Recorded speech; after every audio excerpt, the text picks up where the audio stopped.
On the Dog Daily with Bash Bros, Jon and Nez hanging out, Black and Yellow Dog app, platform of the people. And we're so effing back with some ball last night on the screen. First primetime Palooza of the year. I'm gassed up right now. Just recorded a little something for my masterclass people. If you guys are interested in a little swap walkthrough tutorial, that is now in your lobbies. Be adding some mobile stuff to go alongside it. Man, dude, fresh cut grass, little dirt, little cleats, little knocking shoulder pads. How you feeling, Nez? I'm gassed up. I miss all the fireworks. I was at a concert last night and checked my phone to 2 Javonte Williams touchdowns, and just vibe was immediately ruined. Just immediately not having a good time after that. So cool. Javonte Williams with a bullet here. No, it was still fun, and got to catch the end of the game because of the lightning delay, and didn't see much, just a couple drops from CD, but yeah, football's back though. Yeah, no, very much so. Yeah, here we go. Coach Nez coming in with the Go Birds. Love to see it. Yeah, no, man. Good evergreen reminder on range of outcomes last night. You know, that like these games are one isolated sample, crazy shit happens. You know, projections aren't always met, like that sort of deal. We had 5 touchdowns scored last night. It looked like there were going to be a hell of a lot more in the first half, and then came out of the weather delay, and it was just nothing after that. But yeah, 5 touchdowns scored. All 5 were on the ground. And yeah, Javonte Williams does. I believe my line yesterday was the Zeke impression. Can he do a 12 for 48 and 2? Well, he did a 15 for 54 and 2, and just falls into the end zone a couple times there. Pretty crazy run out for the running backs in particular last night, with Miles Sanders actually having the longest rush of the game for the Cowboys, and Will Shipley having the longest rush of the game for the Eagles. So, I mean, like, just an all-in-all reminder of like, man, this is ball. This is ball, and it's not played on a spreadsheet, right? Yeah. I mean, I came out of that game bullish Cowboys and bullish also teams against the Eagles. So we'll see how, because as we all know, week 1 is extremely sticky, and we see these outcomes play out the entire season, of course. Yeah. But it'll be interesting to track this over time. I thought Dallas did have some good moments. I'm still very excited about the Dallas offense. It seemed like the Eagles defense, came out a little flat. So hopefully that can maintain, because Eagles offense clearly kicks ass. And if they can't shut down opposing offenses as well as they did last year, then we could be looking at the Eagles as a really fun game environment week over week. Yeah. Almost running it back to like 2 years ago there, where we kept, attacking that secondary over and over again. There. Yeah. Also, little grain of salt that they lose their best defensive player on the very first play of the game with the spitting incident. Like, nothing says we're so back like a spitting incident and an ejection on the first play of the game there. But I just happy the ball's back. Really excited to see this primetime Palooza play out this evening. Really excited to see Pete back in the studio there again tonight. If you guys missed that one last night, he just went live for his YouTube side, and very well done. I mean, like, Pete's the king, man. He's the GOAT there. I was really proud to watch that as a friend of his, and really excited to see that again tonight, pushing into this Kansas City and the Chargers game. Let's maybe start there, Nez. Any thoughts and feelings going into this one? Maybe nothing has changed since yesterday, even though we just saw this game last night, but just thoughts and feelings headed into this one this evening. Yeah. Mekhi Becton is now questionable. Chargers offensive lineman with an illness. So I'm sure he's going to play, but he is dealing with an illness. So it's just like something that is reported, but probably maybe not 100%. I think fair to say, which is not good, because the Chargers offensive line went from like, oh my God, this is like the best offensive line in football, to like, oh shit, like they half their line's injured, and they're actually not as good as we thought they were. So yeah, I think things could be interesting on in the trenches for the Chargers. Mm. I'm not afraid to say I'm not expecting a super awesome debut from Omarion Hampton here. Okay. Maybe we do get one. Maybe he does his own Zeke impression, but as far as like efficient ground game for the Chargers, it's just not something that I'm expecting to see. Exactly. Okay.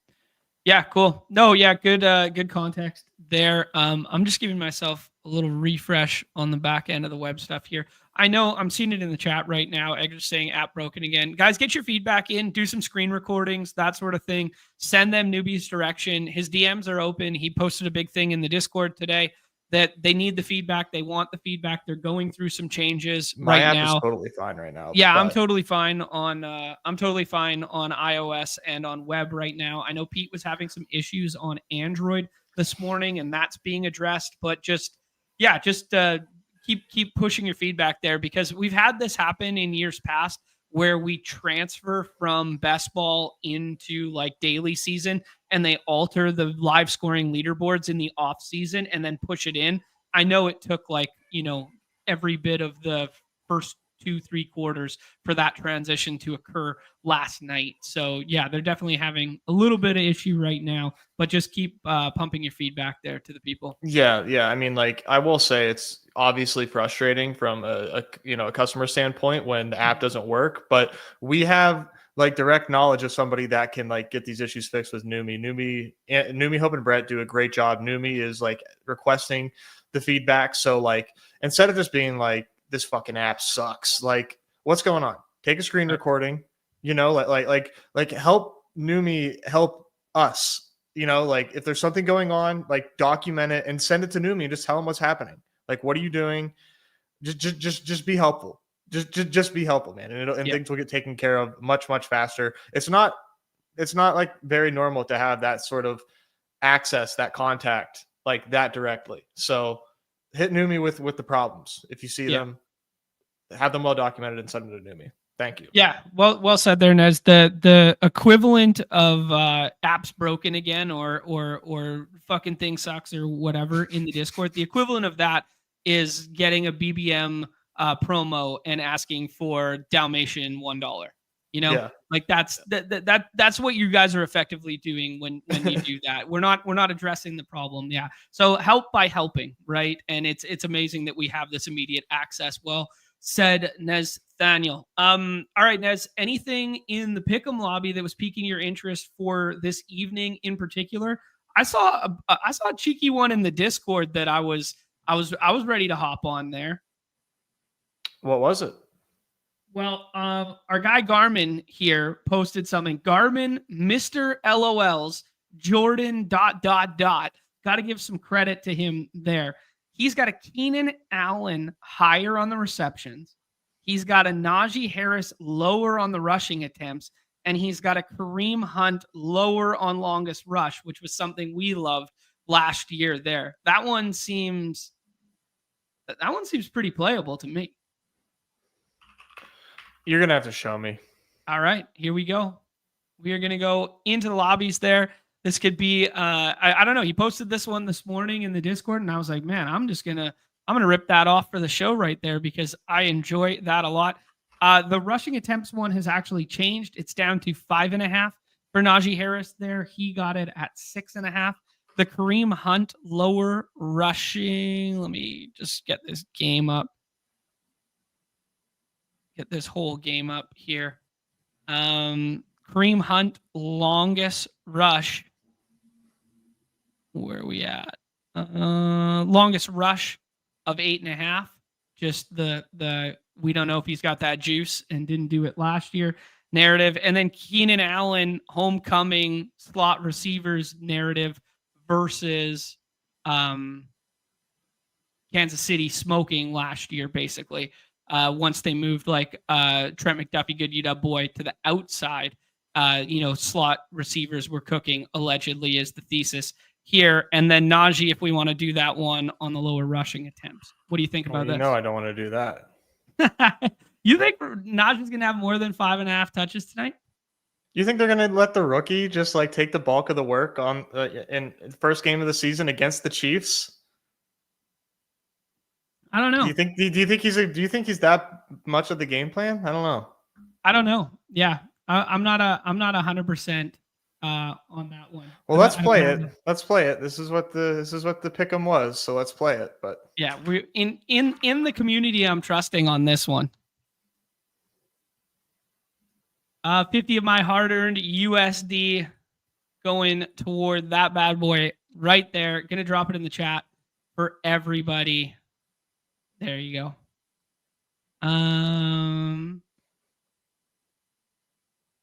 Our guy hit him with the gritty, saying Najee's gonna shock tonight. That's what Nez is hoping for. That's what the exposures are hoping for. Hassan Haskins sees on. Now we're fucking back. Now we're fully back when we're calling for a Haskins season. I love that. Oh, I don't know about that one either, fellas, but we move. We move indeed. Yeah, this is another one I wanted to walk through here before we push into the main slate here, because there is no Friday time, Sunday night, or anything like that to draft. So we're just going to draft a whole bunch of main slate. It's good vibes Friday right now. This is normally going to be off and on the clock. We've already done off and on the clock this week. We don't have to go full game by game and whatever. We could talk about a bunch of this on the fly as we just rip some drafts here, Nez. But one thing I wanted to bring up is what Chad Candles is bringing up in the chat here. Lack of B-Rob in the player pool. Newbie addressed this in the Discord earlier today. It was just an oversight after the trade that on the back end that the team hadn't been swapped in the week one player pool. It's unfortunate, of course, if CMC is unable to go after he popped up on the injury report. Well, not officially on the injury report until today. We will see there. But the Scheffner bomb that came in right before kick yesterday. Just thoughts on the macro scenario there with who we called on Wednesday, a stone cold lock as a 1 or 2 pick in these contests, Nez. Now that we're going to get Jennings back, and now we have this little calf injury popping up that might not be so little based on his track record. I mean, how do you not take it serious? Yeah. You know, I mean, you have to take it serious. It's like it doesn't really need to be explained why we have to take this serious. It's Christian McCaffrey. It's a calf. I mean, he's falling a lot in these drafts right now. I mean, so you're seeing second round CMC these days, or these hours, I should say. Yeah, today's gonna be like if today's a DNP, yeah, I'm officially like F this guy. Like, okay, we need some form of participation today. Like, or he is playing. He is playing, I promise. Like, but goddamn, man, this is just, it's just so fantasy, right? Like, we're just so goddamn back. We're so back, baby. Just something I want to point out to everybody when we are doing this is if we don't get him ruled out before that 1 o'clock window, aka 10 a.m. my time, I'm bringing up unabated here for this one. The swap options in the late window, at least it's a 105 or 405 start there. So you at least have 4 games to swap to, but considerably more limited than swapping to the entirety of the slate when you have all these 10 a.m.s if the news breaks wrong for him. And then not having Brian Robinson in the player pool, though he doesn't replicate CMC to any regard and catch passes, but at least we know he's a good, serviceable, handcuff style running back there. Not having him in the pool doesn't give us a direct swap. So I think a lot of people will end up on Ken Walker, who's not 100% drafted, or on Tony Pollard, who's not 100% drafted there. Those would kind of be the default swaps for him there. Just macro thoughts to this late window and swap potential if we end up dealing with that, Nez. I mean, you just have a ton of options, right? You just have it, but you will likely have this news unless it's a game time decision. Well, unless it's a game time decision, we'll likely have the early slate to swap to as well. But if he has a game time decision, you just obviously want to be mindful of who is going in every one of these drafts. I think if you want to super duper scroll, 2 options that I would consider. One, David Montgomery. In the event that he scores 2 touchdowns on the ground, that's going to be like a usable score for sure. And another guy, this is a deep scroll, but I'm into it. Is Nick Chubb? I knew you were gonna go with it. I Yeah, knew it. I saw the look in your eye, buddy. I saw the look in your eye. yeah. I'm in on Nick Chubb, dude. I'm in on Nick Chubb right now. This is just like that same. It's like the David Montgomery thesis, the Javonte Williams thesis. Like, is this guy getting the carries at the goal line? And as far as I know, yes, unless it comes out and like, wow, it's Damian Pierce's backfield. Like, he really wowed us in practice this week. It's the Jay Glazer bomb right before the games start. But yeah, no, I think Chubb is extremely sneaky, especially in week 1, right? Where like Right. we don't know anything, but like we're so confident, just take a starting running back that's completely undrafted. Okay, cool. I like it. Yeah, I think that's kind of like the biggest news to hit on right now. I guess we can look at ADP. He has been flipped by Bijan. So there is that when we're looking at the main slate here. I was noticing this morning that he had flipped here. He did start as the 1-1. So now he's been passed over twice here. And, we anticipate him continuing to fall. I did 2 this morning. I was recording the swap thing, but I did 2 this morning and he fell to like 106, 105, something like that. That wasn't happening early in the week. How far have you seen him fall thus far?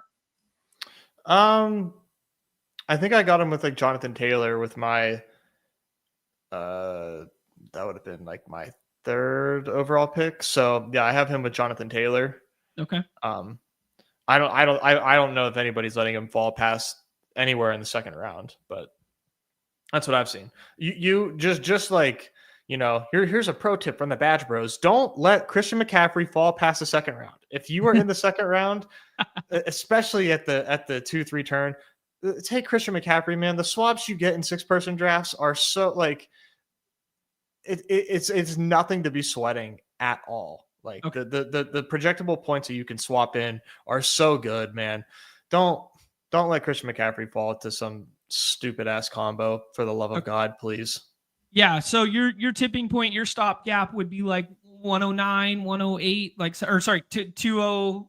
Thinking in 12 persons now. Yeah. So like 10th overall, 11th overall total, that sort of thing. Yeah, like if you are the 1st overall pick and Christian McCaffrey is back to you in the 2nd at the 2-3 turn, like holy shit, that's the easiest click of all time. Sure. Yeah. I think it also helps that he doesn't have a Q tag on the site right now. If he does inevitably get a Q tag added to him on the site because of like the injury report coming out today, like this is a limited on Thursday practice here. If he gets like a DMP today and gets that Q tag added, then like combos galore, right? Mm-hmm. Yeah, like it's gonna fall, but like I said, don't fall for it, man. The swaps are so good. Like it's so worth it. Okay, cool. Yeah, I like the shout there. It is a plentiful swap slate if you do get caught in a bind there, as you alluded to, even with the end of games one there. Before I just do away with this, Nez, is there any isolated game, any isolated matchup that you want to talk about that we didn't fully like deep dive on off and on the clock there? Like we didn't do a game by game. So I'll give you the floor to just, hey, is there anything here from a game by game standpoint that you're like, okay, I'm really warming up to this relative to ADP? Yeah. I think for me, it's Giants and Commanders. Just thinking about like how this game can go nuts and I think it will go nuts via Jaden Daniels. To me is just like so insulated from like a lot of like poor runouts, in terms of like a game environment. Like I just think he alone can kind of carry the boats for the Commanders, where like if Terry is, rusty, well, Debo's out there, Zach Ertz is there, and oh yeah, like he can run. Jaden Daniels will do it with his legs. Now the Giants are like a good defense for sure, but like it's Jaden Daniels, right? That's kind of like the point here is like I think Jaden Daniels can overcome quite a few things, including an insane pass rush, which like could cause him to actually run more. So that's not necessarily like the worst thing in the world. And if we get that and we get like, like a push the pace game here, Malik Neighbors with the best quarterback he's had yet in his, young career with Russ Wilson could be a lot of fun. Tyrone Tracy starting running back for the Giants here. If the Giants are able to go blow for blow with the Commanders, if the Commanders are in fact pushing the pace, there's just like a lot of really fun pieces here. Now, Neighbors goes a lot, but it's like he's in that ambiguous like wide receiver one range where like it's a tier of like 10 guys. Right. It could be him, but I guess you could do Tyrone Tracy in six person BRs for sure as like a running back option. I just think there's a chance that this game is a lot of fun if the thesis hits where Jaden Daniels is doing his part and the Giants can match. Yeah, no, well said there, dude. Is there any, I know you mentioned Tracy. I'm seeing a Theo Johnson shout in the chat. Is there any desirable way to play the Giants outside of Neighbors in the 6-person drafts? Theo Johnson? Yeah, I saw that shout in the chat there. What did I say? No. Yeah, I was just making sure I heard you correctly. Yeah, I just saw it in the chat there that someone was like, is that too far a scroll kind of thing? Like, because there's in 6 persons, I would say so. Yeah, because there's no fun way to play the Giants outside of Neighbors is kind of what I'm getting at. I know you said I think Tracy. Yeah, Tracy's fine in the 6s. Oh, for sure. Okay. Scatterboo missed like all of camp.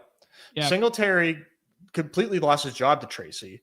I thought Tracy looked good last year. Like, I know that he kind of has like an interesting profile as a player, being a former wide receiver, becoming a running back, but like I thought he looked the part. And maybe Scatterboo comes in and just like completely usurps him like right off the jump. Like, I would doubt that. He was still a 4th round pick, and Tracy's the incumbent here.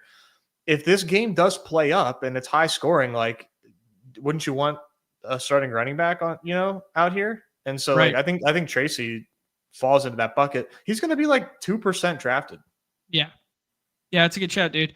Anybody else from that game environment? Like, Debo's definitely a scroll that's going to be probably less than 40. Terry's even only going to be like in that 70 to 80 range. Do we need to get further than that? Like, Zach Ertz on the other side seems feasible at like 20%. Yeah, the tight ends are interesting. Just because like it's the big 3, and then Ertz probably does make sense as a scroll with Jaden Daniels. I like the Debo stack with Jaden just because like I think you're going to see a ton of Terry because it's just like a free stack. Like, you pretty much have like squatters rights on McLaurin if you draft Jaden Daniels. So mix it up, and almost nobody's playing Terry naked, Mm-hmm. Right. Yeah. And you could, I suppose, but yeah. Almost everybody's running it as a stack there. I want to kind of go back to a couple of these games. I was on with Davis yesterday. I keep talking about this Dolphins and Colts game being like a pick'em line, being inside, being 40 in that kind of like. I was watching Rich Rebar and our guy Hilo this morning for a little bit. I was just listening to it on the side there. And there's 6 games on this slate that fall between 48 and 45 in terms of total. And that's a lot to just be in that like little pocket. We talked about how there's no like real outlier games here, but I just keep coming back to this Dolphins and Colts one. And maybe it's my priors that like, this just feels like a really good way to, differentiate from the field on the Colts side in particular, and then just kind of like take your swings on the explosive play Miami guys on the other side. Yeah, no, I'm with you. This was like the very first game when I started to look ahead at week 1 that I saw and was like, oh yeah, like I want a lot of this game for sure. Like I ended up taking a ton of Jonathan Taylor in the early season stuff, like the stuff that matters for regular season week 1 because of this. But like, how does this game like not play fun and exciting? I think a couple ways. Like, one, like Miami Dolphins, implosion carries over from last year, and they still can't do shit on offense. And we're just like, well, how many more weeks until McDaniels is fired?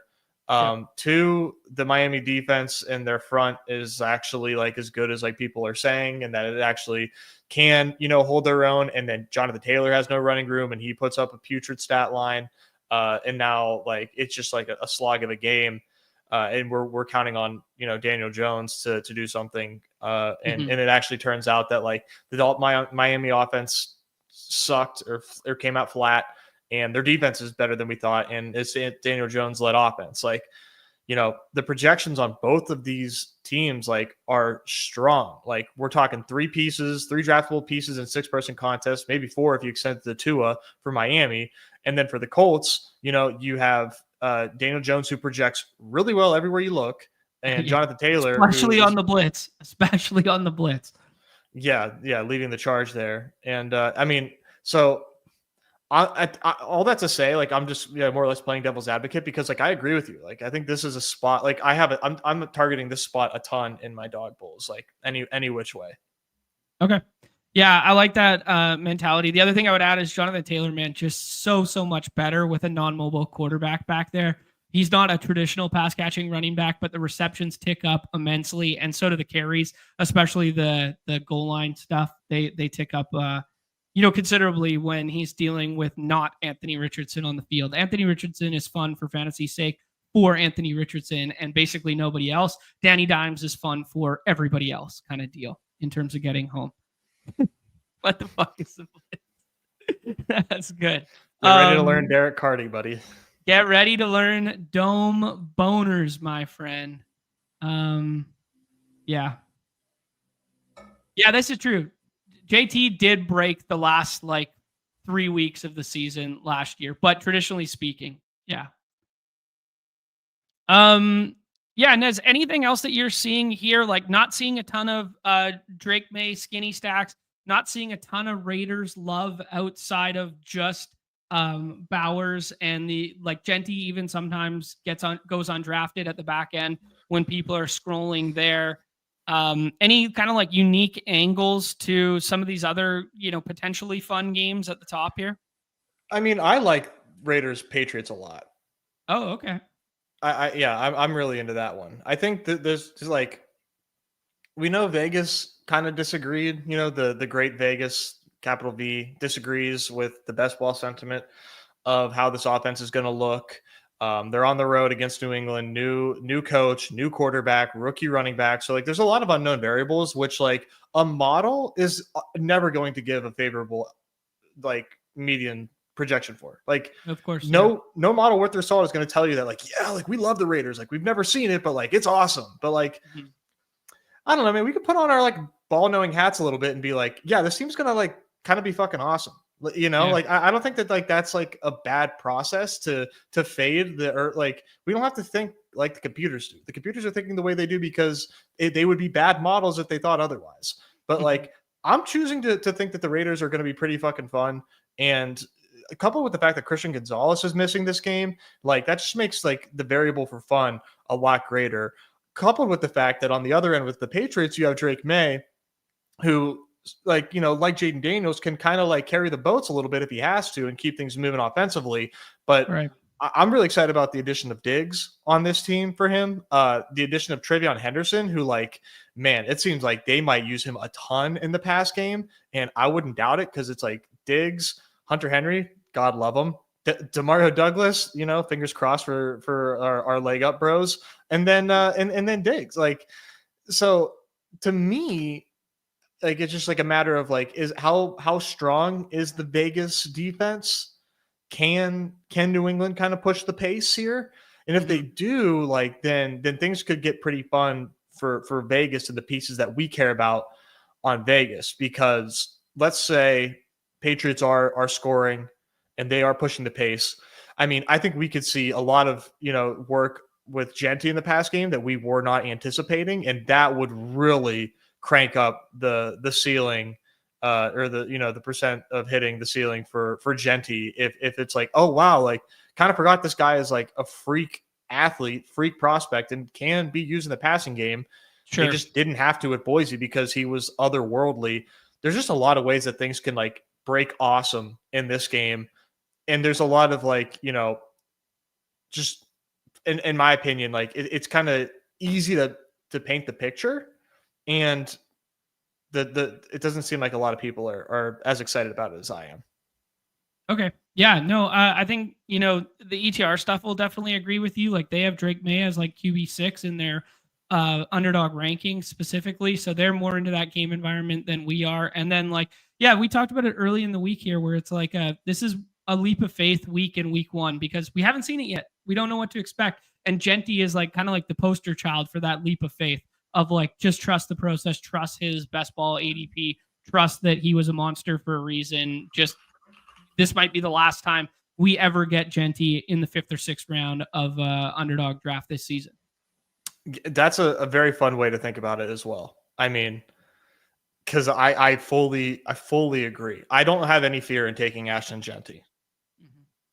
I think this next game that I really wanted to talk on, I said I didn't want to go game by game for everything, but I do really want to talk about Panthers and Jags. Maybe last one we'll talk about here because what we saw with Bryce Young at the tail end of last year was really encouraging, especially on the rushing front there. Now we have a more condensed target tree with him than we've ever had before. He's going basically every Panther outside of Tetaroa occasionally is going undrafted in the 6 persons. I know it's a team you were really high on to start the year. Doesn't this just set up like, hey, man, we get some nice Jacksonville weather. We're playing outdoors. Let's just unleash these guys and let them sling it back and forth on one another. Doesn't this set up like a nice potential shoot it out game? Yeah. I have rose-colored glasses on this game big time. I'm just like, kind of like reeling back my excitement for the Panthers because I feel like I should. But like, no, I think this game could be super awesome. I'm playing it primarily through T-Mac from the Panther side of things. Okay. I would like to have more bullishness and play Bryce, but like I'm having trouble doing so in the 12 persons, considering like of the options that I can play at quarterback. I'm like, man, like is Bryce Young going to put up 25? I don't know. Maybe he is, but yeah, it's hard for me to take Bryce, but I really like T-Mac in this spot against the Jags. I think he's going to get fed. I'm counting on it. Just to, like you said, man, like it just doesn't seem very difficult to see how this game turns into a shootout. Right. Yeah. I'm seeing projected rain in the chat here. The places I'm looking, Henny, it's kind of like for those who haven't been tagging along for all baseball season, it looks like your typical like Tampa pop-up showers that we deal with at Steinbrenner Field like every single day. That it's like, oh yeah, it could pop up for hot rain and then just push away. So the stuff I'm looking at NFLweather.com and RotoGrinders weather here with like Roth and stuff, slim chance of the classic pop-up shower is kind of exactly how I'm treating it. I guess we should do like kind of a macro of the weather like we do. That Vegas game in New England looks like it could be like the worst of the bunches there. And then a little bit of wind here, but like evergreen reminder to everybody, we don't really care about wind until it hits like that 20 plus 25 mile per hour mark. That's when it becomes something that affects passing. But weather in a vacuum, especially in football, comparable to baseball, is almost always overstated. Like there's like minimal effects on game totals with weather in football comparative to baseball. It's not like a 1-for-1 transition there. Anything to say on weather, Nez? No, I just think you are so much better off not caring about weather like 9 times out of 10. Yeah. Yes. The other one I wanted to bring up on the Jag side in the same vein as Genty, this could be the last time that we know who the backfield, like we don't know who the backfield leader is for the Jags. So playing whack-a-mole, particularly in the 12 persons on who that could be. Like I would throw my hat in the ring for ETN being that guy to start the season in the 12 persons. So if you wanted to scroll to ETN as a potential in the 12s, and then the same vein as the Genty conversation we had earlier is this could be the cheapest we ever see Travis Hunter ever. And the only people stacking Trevor Lawrence right now are doing it with Brian Thomas, who's priced up as like in that ambiguous tier of wide receiver ones in the top 4 there.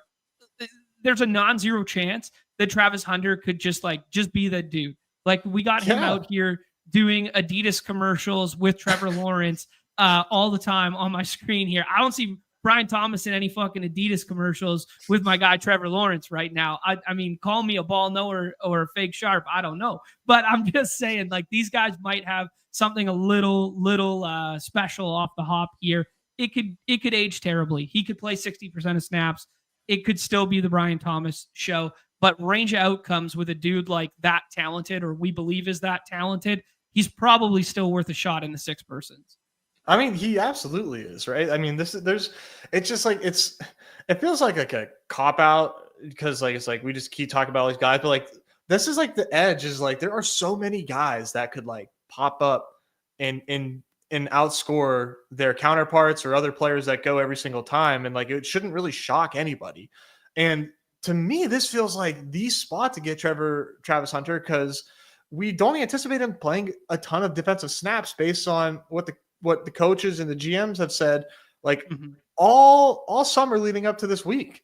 So, I mean, like, do we think that the number 2 overall pick is just going to play like 20% of defensive snaps and 50% of offensive snaps and just like be on the sideline? Like, oh man, like, guess they got no use for me. Like, what? He can play 30 on offense and 30 on defense and then just chill the rest of the time. Yeah. Like, man, we got to find a way to get Travis Hunter on the field. The guy that we have talked about consistently all summer. He's a freak. He makes no sense. He doesn't get tired. Right. I don't know, man. He's a very, very fun click. He goes undrafted in 12-person drafts as well. And just to like play that shootout narrative, you don't necessarily have to like run it back. Like, we know how perfect you have to be in BRs, but like, Travis Hunt, I mean, like, why not? Like, 1, have a little fun. 2, get leverage on the field. And 3, I think make like a smart decision in playing Travis Hunter where he could be seeing his fewest defensive snaps all season this week if coach speak serves to be true. Yeah. Well said there, dude. Pate has an interesting one here in the chat. I think this could be applied to a large number of players to start the season. I mean, he's saying the mathology approach from last year was to play Fields until it hit, basically. And that's what mathology did in the Dawg Bowl. He played Fields ad nauseum every single week that he thought it was a good spot for Fields. It's what I did in weekly winners for 2 straight years. I just added Fields to every roster at the back end when he was cheap there. And just like, these are slate break type of portfolios, profiles, yada, yada. I throw Hunter in there, throw Genty in there, throw Golden in there. Like, those kind of archetypes of players where we just don't know early in the season, but could just be the next Neighbors, could be the next Jonathan Taylor, could be the next whoever. Like, these are the archetypes we want to, smash on early. Yeah, no. And I mean, that list goes on, but I think the Dolphins at their current price, like, is absolutely in that same vein. Like, it's kind of crazy that like healthy Tyreek Hill week 1 against the Colts isn't like a jam wide receiver given his ceiling. But I'm jamming. Nice. Anything else? I'll ask you last time here, Nez. Any isolated game? Anything you want to talk about?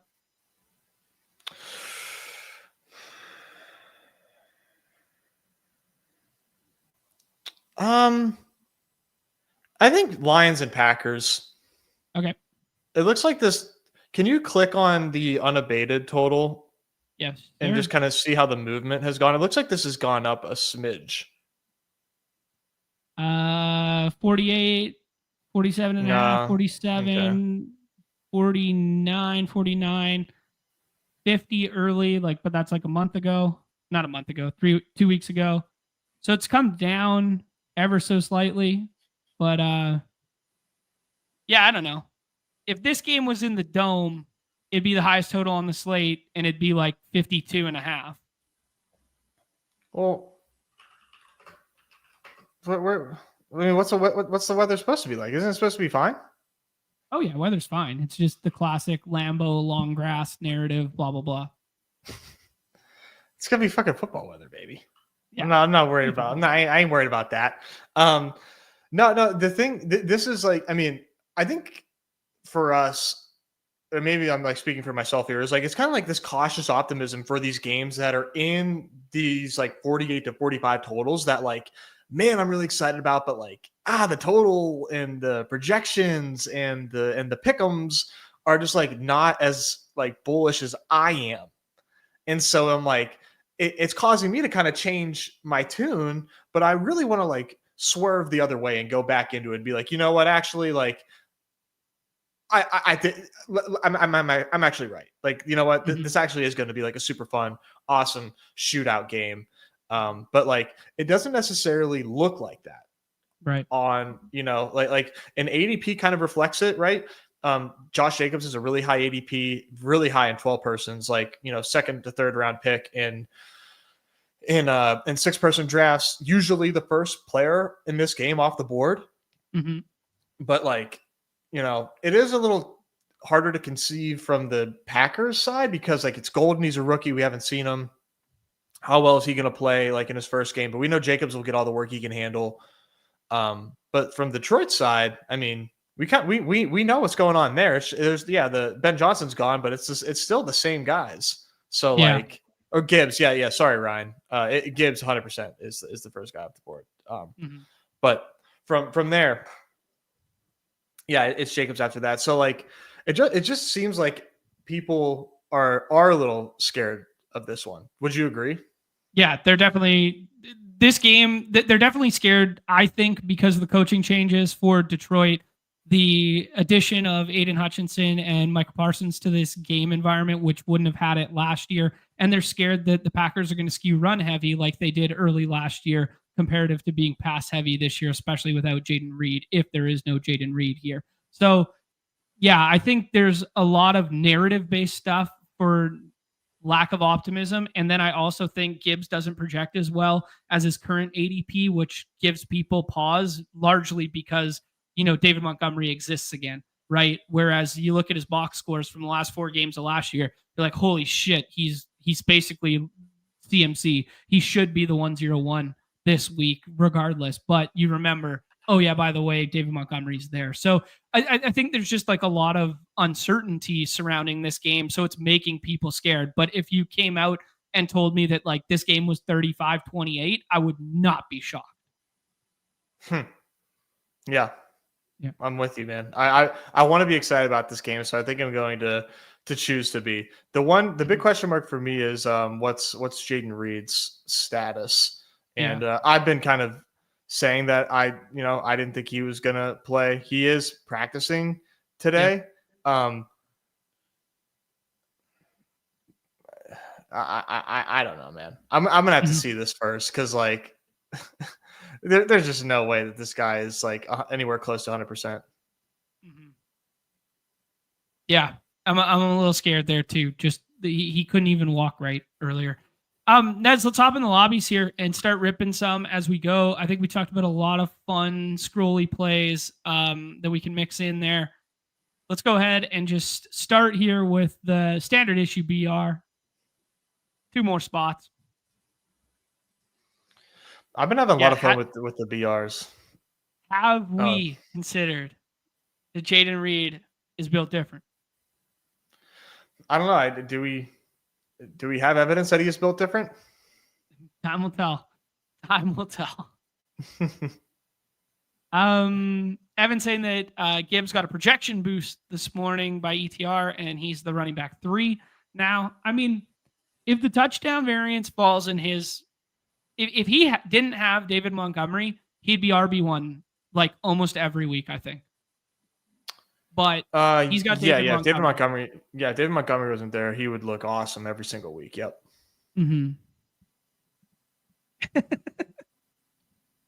He's built different. For sure he's built different. Glass bones.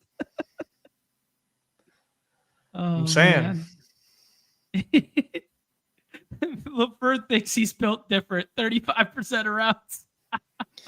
There's just a lot of fragility. A lot of fragility there with our guy Jaden Reed. Ooh, paid with some absolute ball knowledge here. All right, guys, as you guys can see, right here, I am utilizing the solver stuff in season now. So solver has been constantly adjusting and amending to be usable in season. This would have been a debate earlier. I think it's just Chase now. Yeah, it's Chase for me. All right, sounds good. We didn't talk about the Brown side of that game at all. You guys could see I got the game widget up here so we could tell which side of the matchups we're on. So, you're if we take a Njoku, like the tight end will appear on the widget over here. It shows you which are the dome games at a quick glance right there. So we got 4 dome games on the slate. Very cool stuff here. Just getting started. Yeah, no, I'm really excited to see what kind of additions they can they can include on here.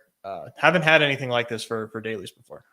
Yeah, very cool. Like just a helping visualization aid. You don't necessarily need to use the suggestions and whatnot. You can also upload multiple sets of projections. They have the baseline ones that they offer. And then they have ETR. If you're an ETR subscriber, you can sync those with them. Yeah. How about this Nico Burrow start? Love to see it. Setting up the T. Higgins. Love to see it. The new alpha. I think there's a really interesting nugget in the chat here from our guy Paid that I wanted to hit on. There's fairly strong NFL trend. If both quarterbacks take no preseason snaps, the game goes under or lower 70% of the time in week 1 since 2021. Obviously, a ton of noise in that sample and whatnot, but that's an interesting just like wrinkle there because as we talk about Burrow, let me finish the thought in a half second here, Nez. McBride's going to be there for us. Neighbors is going to be here. Bucky Irving is projecting like a monster pending where you look. I would suggest one of the elite tight ends and then let you choose. Yeah, whichever tight end you want to go with. All right, let's take Trey McBride here. Hope the touchdown variance falls in our favor this season. Just like that game, like him in general. Who do you like? Do you like the Neighbors idea? Do you believe some of the Bucky Irving projections? Do you want to scroll? I think we should do Neighbors. Okay. I'm good with that. Chalky start here, but we can find our pivots off of it. Davis and I had a little bit of... let me finish the thought here on the Burrow one. While talking about Burrow, Zach Taylor talked about how, hey, man, I need to get this guy some preseason action. He hasn't had a normal offseason in 4 years or whatever. He came out, he balled the F out with the starters in those front end drives of 2 preseason games there. I like the direction that like Burrow and the Bengals are going with that. So I could see from like a real life human standpoint, like exactly what Pade's saying is like getting some preseason action, getting hit in the mouth once or twice, getting sacked, like now feeling like, oh, I'm more confident and ready because the Bengals have had really bad, really slow starts to the season. Like they lost to the Patriots in week 1 last year. Shout out to Gretsch, who I argued till I was blue in the face with in Vegas last year that the Patriots were going to win that game. And he thought I was high as shit. But that's neither here nor there. Just a funny story. But yeah, I can believe it from a real life standpoint. What do you think, Nez? In terms of, do I believe what? This macro here, that's just like a stat. I mean, does that mean I don't know the sample size? I don't know how many games this includes. Is it both teams? Is it just one quarterback that's involved? Like I'm not too certain.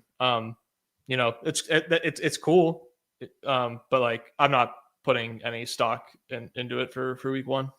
Yep, sounds good. Troy's asking McBride greater than Brock this week. Where are you at on that one? I'm Brock, but like McBride is not much different than Brock for me. Like I wouldn't put too much of my hard-earned money on the line that Bowers is gonna like outperform McBride this week. But I do prefer Bowers. Cool. Conversation in which Davis and I had yesterday. A lot of our data last year. Not going to give away the whole masterclass, but a lot of our data last year pointing towards 2 running back builds. How much are you deviating this week? I'm almost exclusively 2 running backs. Interesting. Okay, cool. So you're trusting what we saw last year. You're trusting the scoring system, and you're building a lot of 1-2-2-1s. Mm-hmm. Yep. Okay. That's a very interesting spot for us on the board here. I mean, I would pound the table for Achane in the 4th. This is crazy. I think he's one of my favorite plays this week. Yeah. Could I get you on Achane and Kyler? Yeah, I think that's easy, man. Yeah. You don't want to go scrolling for a skinny stack. You want to do this Kyler McBride and then scroll for a running back kind of idea?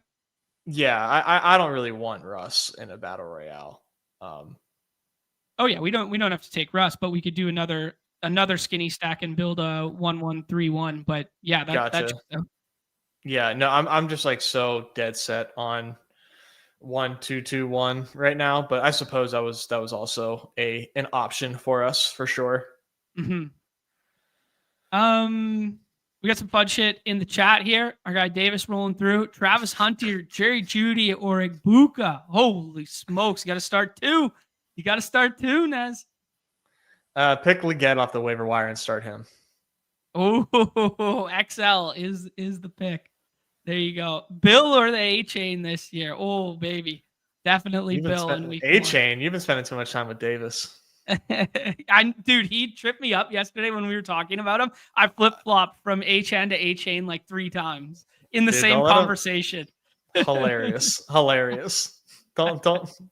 It's like when you spend too much time in a certain area, you start picking up an accent. It's true. Yeah, like a fake ass British accent because I went to London for a week. Yeah. I mean, like I picked up like a started talking like the Portuguese folks whenever I was in Portugal. Like, yeah. I actually got a question associated with what Davis was joking about there. Jerry Jeudy this week, man, if I'm building out these Flacco skinny stacks that are like back stacked, I think I might fade the Jeudy and just do it with Njoku and Tillman. Am I crazy? Where is this Tillman love coming from? We just like had an entire best ball season where Tillman was like he was a late round pick, and now all of a sudden people are like saying they like Tillman more than Jeudy straight up. Right. Where is this coming from? I don't know.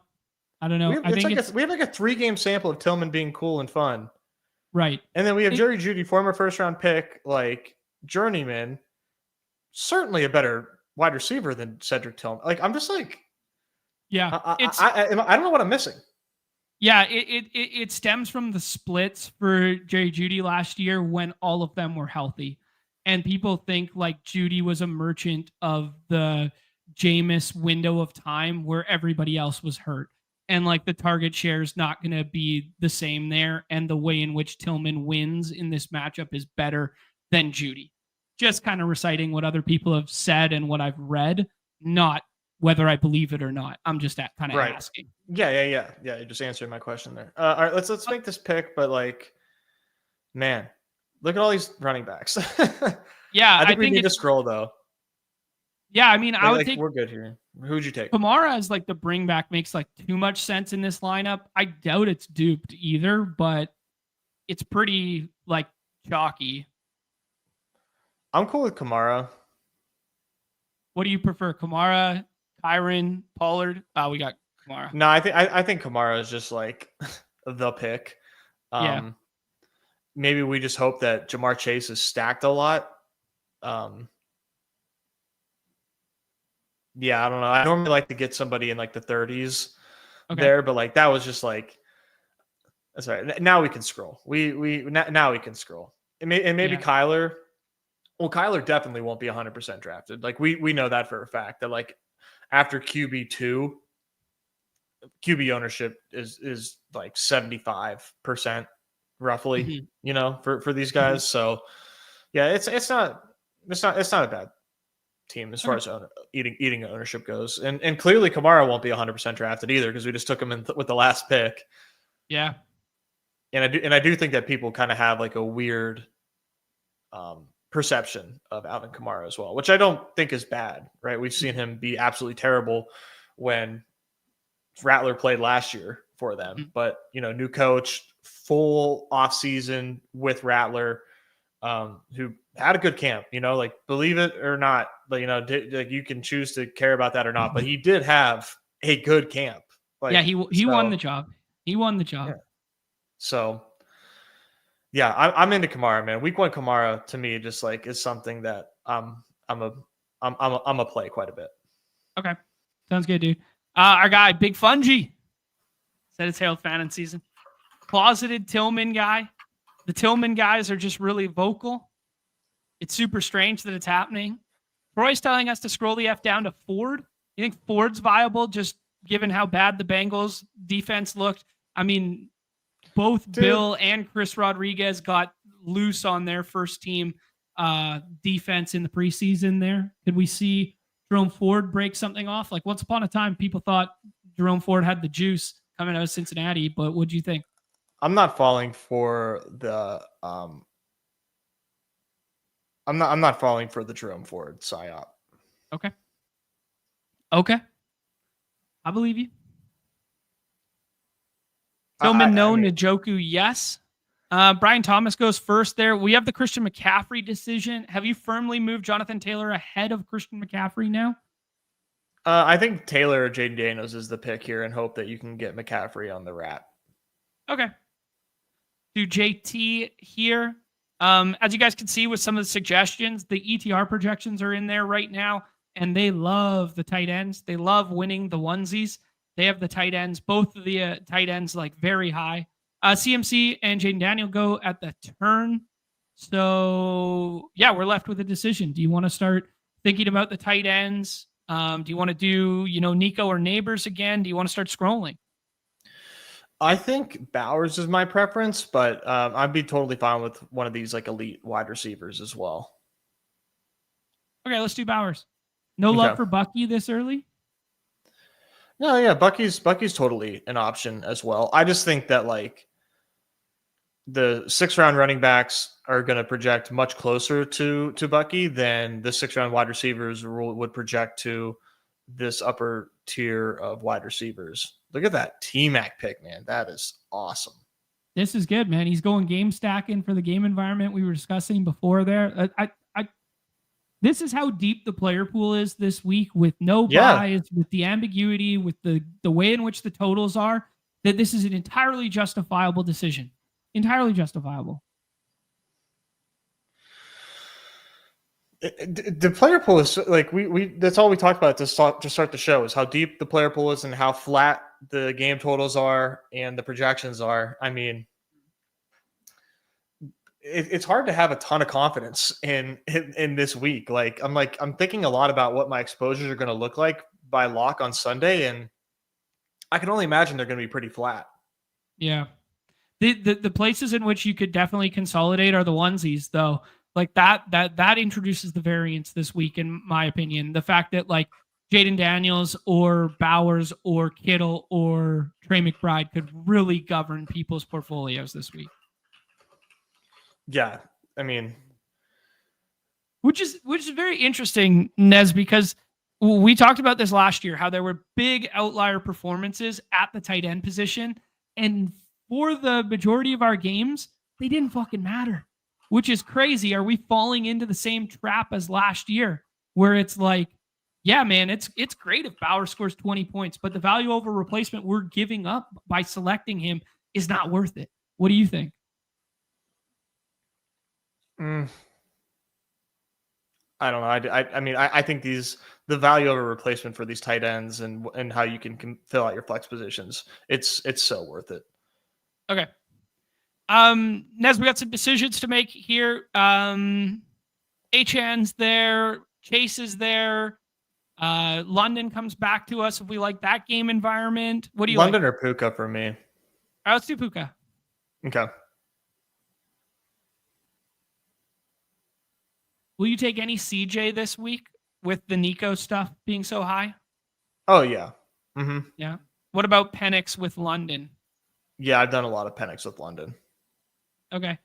Do you like Chase Brown? I haven't selected him a ton this week. I like Chase Brown a lot. You like him more than London? Like raw points, yes. But as far as like a wide receiver 2 versus a replacement, I probably prefer London. Okay, let's take London, and then we can scroll for our stack. I do think Chase Brown is a really interesting pick, though, because I think everybody expects the Bengals to win.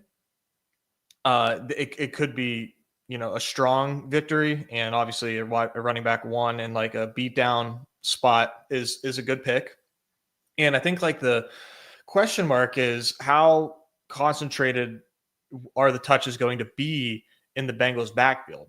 How is Chase Brown just going to come out and dominate touches like he did last year, even though they added Taj Brooks and added Samaje Perine. If Chase Brown dominates touches, I mean, that was kind of like the whole point last year, was like he was the guy and the only guy, and Right. he was excellent given those touches. Maybe that doesn't happen, but if it does happen, he has one of the best spots against Cleveland on a sick offense. Like I think Chase Brown is a really fun click in battle royales. I do anticipate him being my highest drafted running back. Okay, very interesting. I think mine is probably going to be HN. If I were just to guess right now. Yeah, he'll be up there for me too. Yeah, just relative to the price point, I think I click him more than I click Chase Brown, but I like the shout for sure.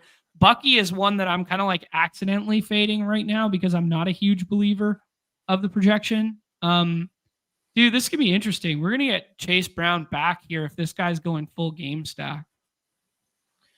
I'm with you on Bucky. I'm worried about the fade, but like I'm also wondering if the usage could be more spread out than what projections are calling for.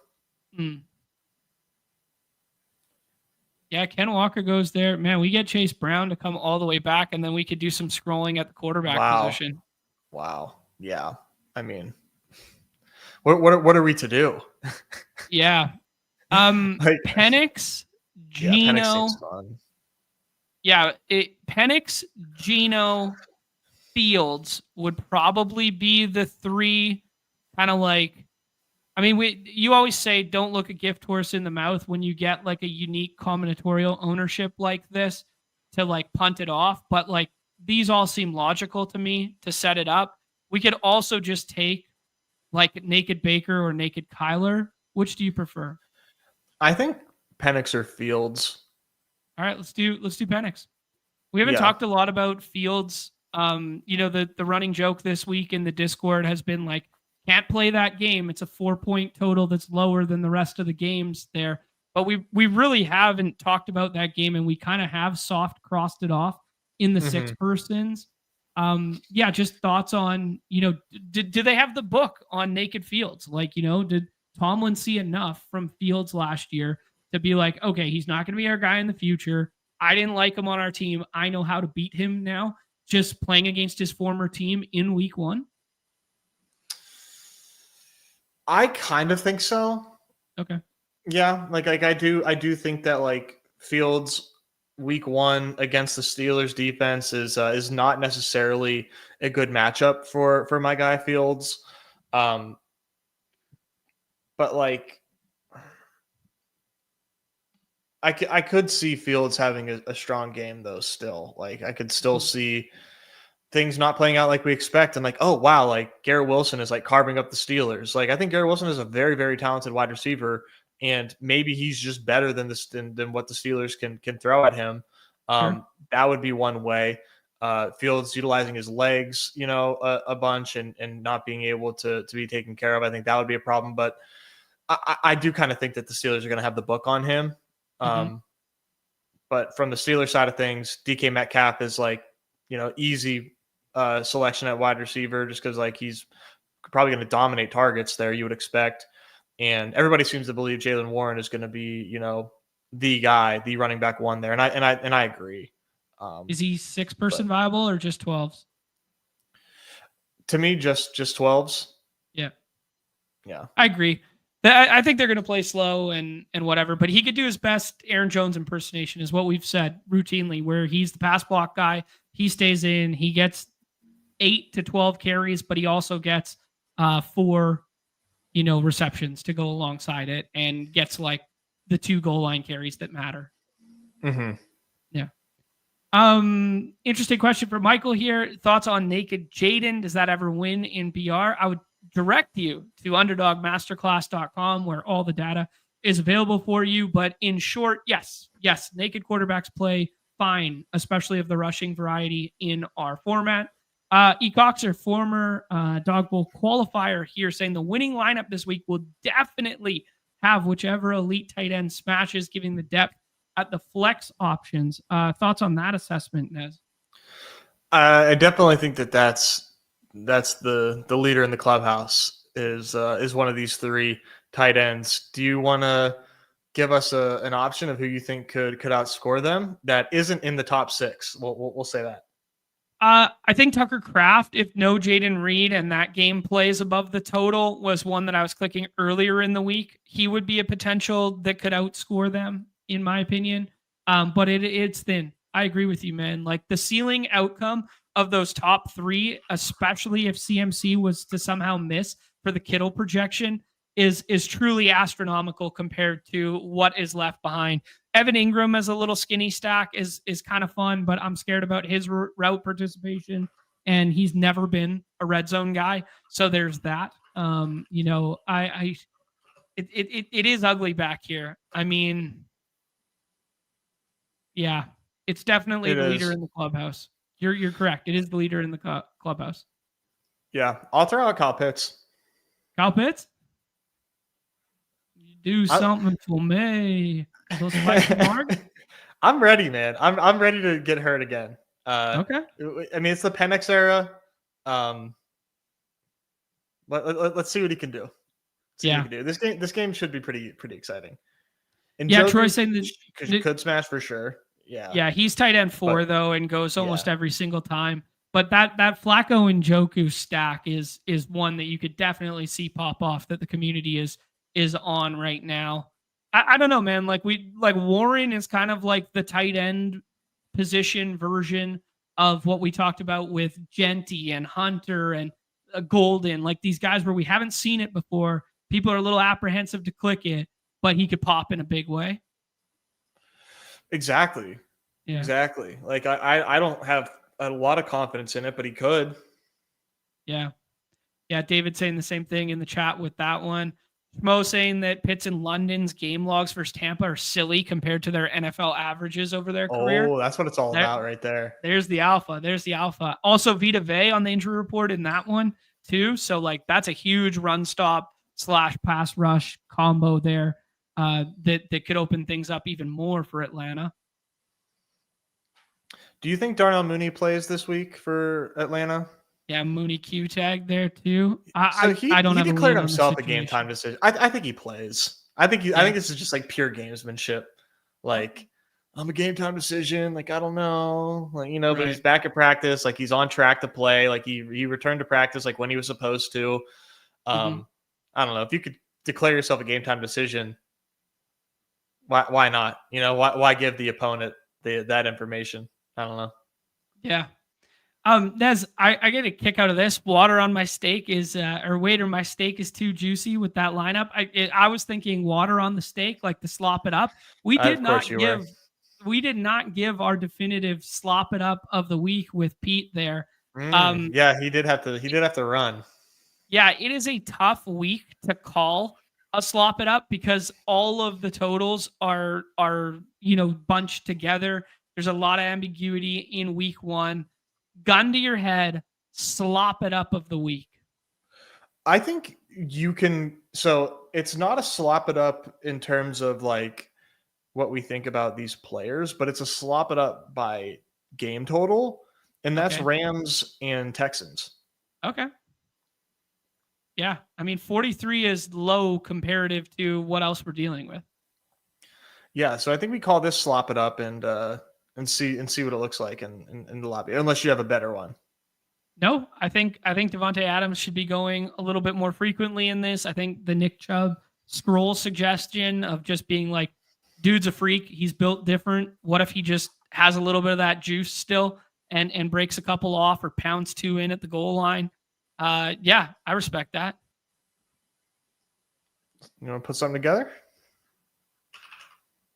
Yeah. Let's jump on back to the platform here. Check out what's going on in the Pick'em lobbies here. Go ahead and look up the Rams. What do we got here for a slop it up fast? Devontae Adams, 57.5 receiving yards.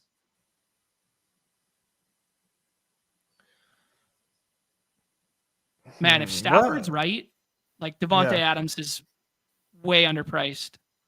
Right. Who else do they have? So we have 2 pick'ems in here. They think he's going to be involved. They got like 2 receptions for him. Yeah, I'm like, how is I like I'm the first thing that I look at is like Devontae receptions, and I wish it was, I would maybe like, slide that to 5.5 just to give us a bit of a better multiplier. Sure. Do we think that Devontae Adams can catch 6 balls? I know, that is kind of a lot, but is it? No, I think he absolutely could catch 6 balls. I'm a little scared of like what we saw last night from that Pickens / CeeDee Lamb combo, where it's like they use Adams not as a sacrificial X, but they use him as like the X to work Puka into formations to get him open underneath in a big way. And it plays up for Puka and plays net neutral for Devonta Adams. But I also have a lot of faith in Matthew Stafford's ability as a quarterback. Yeah, that's true. As if we're pattern matching, that definitely is scary. Mm-hmm. We don't have that much being said, for, I got way more respect for Eagle secondary than I do for Texan secondary. Texan pass rush, Texas front, maybe a little bit of a different story, but. Okay, well, we don't have necessarily. If you are you cool with the 5.5 receptions to start? Yep, good starting point for me. All right, Texan side of things, I'm into Nick Chubb this week. That is a fact. I would probably do a 7.85 fantasy points. Sure.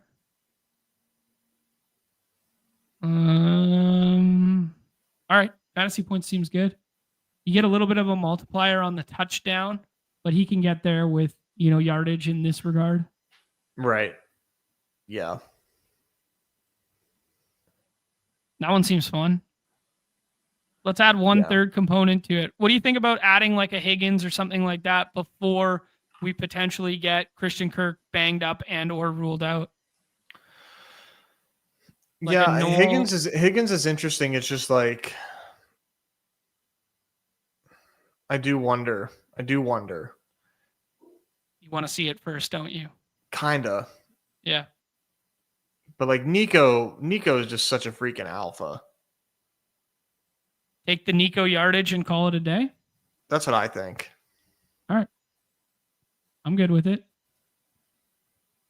Yeah, I like that. Okay. That's fun. Boosted Devonta Adams a little bit there to the 5.5 receptions. I mean, two fun scrolls to work him in here. Yeah, that's fun.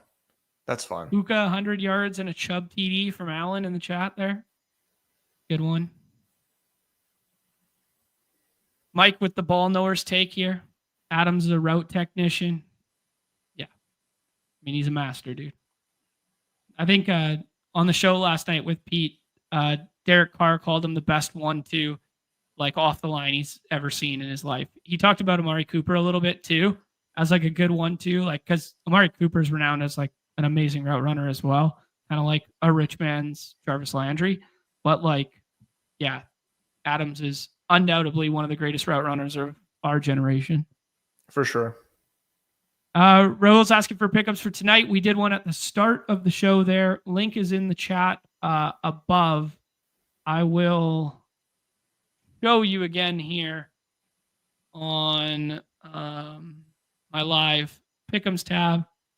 The one in which we did for this evening, Kareem Hunt lower on the longest rush, higher on the receptions for Keenan Allen, and lower on the Najee Harris rush attempts. That was a community submitted one there, which we really like, with the exception of a little scared on the Najee Harris one there. Jerry really likes the lowers on the Hollywood Brown stuff.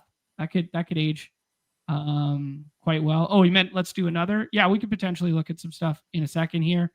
Oh man, our guy Juan Torres in the chat here, who gave us an absolute banger earlier this year. I can't remember. It was a home run call, I believe. Something. No, it was an NBA one where he gave us an absolute banger. You remember the Juan Torres call of like some obscure like steal stat or something for NBA? He's giving us Nico 25.5 longest reception, hit 10 of the 12 games in which Nico played in 2024. There's a little slide Zilla we could get ourselves. That's just a flat 1x, but yeah, that's still nice. I like that a lot. There you go. There's the Nico one. What if we do that and we do the Chubb touchdown and we do the Puka yardage one? Cover our bases. There we go. Yeah, that's what I'm talking about. That's how you feel something. That's how you make it move. That's how you make it move out here. There we go. Great work, chat. That's cheeky. Get it. We could do one last one for this evening if anything else is popping out to us. That Hollywood Brown shout in the chat for the lower on the receiving yards. That's a fun one. I mean, he could do it on like one or two plays. He's that kind of archetype, but we haven't seen it from Hollywood Brown in a long, long time. And they routinely spread the ball around, or at least they have historically spread the ball around a shit ton, and they have routinely hyped up Juju Smith-Schuster, just verbally hyped him up there. So is there anything else that stands out to you to add alongside this one, Nez? I think Juju receptions. Juju receptions. Let's check it out. Juju receptions at 2.5 there. How about a lower on Will Dissly's longest reception being 12 yards? That's fun. That feels that feels really good. Yeah, we're just chefing now. This is like, all right, we talked ball for an hour. Now let the kids cook. Yeah, that's a lot of fun. I have a ton of Hollywood Brown in the PTP because he was like cheaper than the projection, but yeah, I'm down for a lower. Dave likes the Keenan one here. Mortal lock. What is that? That's got to be what, 5x? Oh, buddy, I have to dabble. I have to dabble. He says. Keenan 2 touchdowns. You guys realize it's pretty hard to score touchdowns, let alone 2, right? But I will hear you out on the slot narrative here of this. How hard is it for 2 people in this game to score 2 touchdowns? And what would you give me if I said I'll give you $1? How much money would you give me in return if 2 players, let's say, I don't know, Keenan Allen and Kareem Hunt both scored 2 touchdowns? What would you give me in return if I gave you $1? I'd give you $56. Oh, buddy. Numi's giving me $400. $400. Oh, shoot, man. That's funny.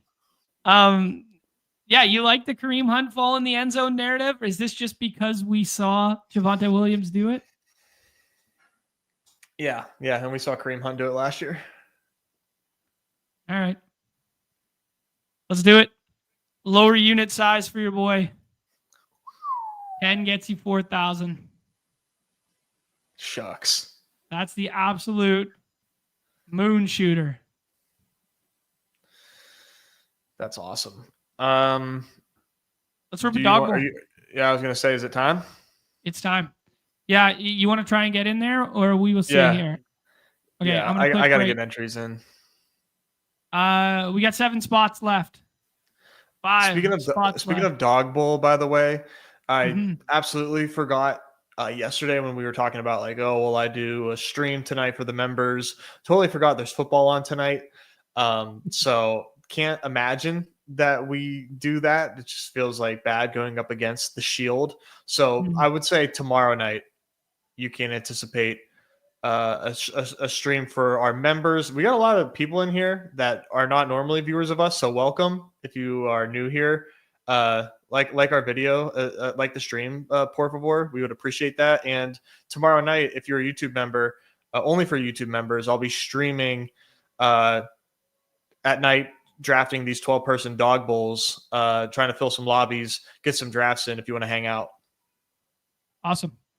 Great stuff there from our guy Nez. We got a big friends and family one out here. Your boy rolls the 101 because why wouldn't I? We got some Dawg Bowl qualifiers in here. Len Keith. We got our guy Chandler Blake in here. We got E. Coxer in here. We got a Dawg Bowl champion in Best Ball Viper out here. Love to see it. Influencer. What's it going to be? Yeah, man, I think I'm chase pilled now after this Christian McCaffrey scare. I think we go ahead and do that one and see how it turns out. Whoa, this is crazy. There's a hawk outside my window. It's floating. It's floating in midair. It's staring at me. That's good. It's telling me for those that don't know, for those who don't know the folklore of Best Ball Viper, just an absolute character, a truly spiritual guy, so fun to be around. The folklore was outside of his window. He saw a hawk before taking down the Dawg Bowl, and he said it was some kind of omen. It was a good sign. So Nez is hoping he sees the same right now. I don't do a lot of Jaden Daniels in the Dawg Bowl, but I'm doing it here. All right, cool. See how it turns out here. Traditionally speaking, in these rooms, a lot of badged up players, a lot of people with bigger bankrolls who understand the risk associated with playing this style of like satellite to a bigger contest. Macro, just to say, guys, the Dawg Bowl is a fucking hell of an experience. It is honestly one of my favorite weeks of the year, period. And we've had a great time year over year. The most recent one was San Diego for the basketball stuff. Put us up at a beautiful resort, some live filming of shows. Gilbert Arenas and the guys were there as well. Anyone who's attended, there's a reason these guys are still drafting these and trying to attend these again. And that's why I'm pointing them out in the lobbies, that attendees have been and want to go again, because it is truly first-class experience, unbelievable food, unbelievable setup. Can only expect more of the same come Kansas City. I've never been to Kansas City before, so that'll be fun for me there, Nez. So, really looking forward to the Dawg Bowl this year. Yeah, I mean, I wish everybody could get a chance to experience it, because it really is just like so awesome, man. Yeah. And they keep leveling up, man. They keep leveling up and outdoing themselves year over year. The team does a phenomenal job. Every little thing you could possibly think of, from Underdog napkins all the way to celebrities hanging out. Like it's very cool. And going to be a very different vibe this year comparative to things they've done in the past. We don't know the definitive location. We know it's in Kansas City, and we've seen the hype video and stuff. We don't know how it's going to go from there. So yeah, it's going to be awesome.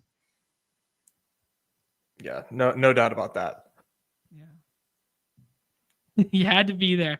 Chad, longtime viewer of the program, longtime friend of the show, qualified for multiple Dawg Bowls now, both of the NFL ones, Dallas and Miami. He can attest to how enjoyable it's been.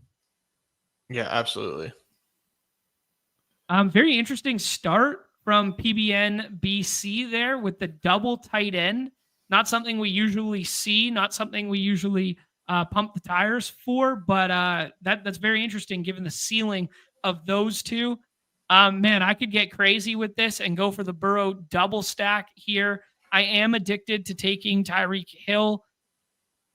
I don't want to get caught with my pants down with no running backs. Solver really likes me to take Burrow. I haven't done a Burrow chase in the Dawg Bowl yet. I think I'm just going to go ahead and click that. And then I'm going to pass on the double stack.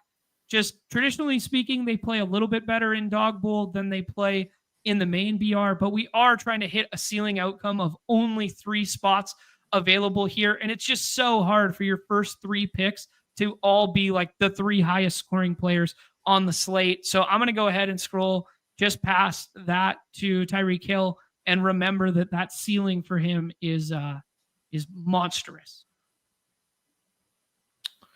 Yeah. I like that start. We, like you said, man, double stacks did have like some pretty strong success in dog bowls. For the most part, that was with QBs taken like later, So like I think when you're doing something with this high of draft capital, you really just want that to be the play. You don't even want it to be spread out.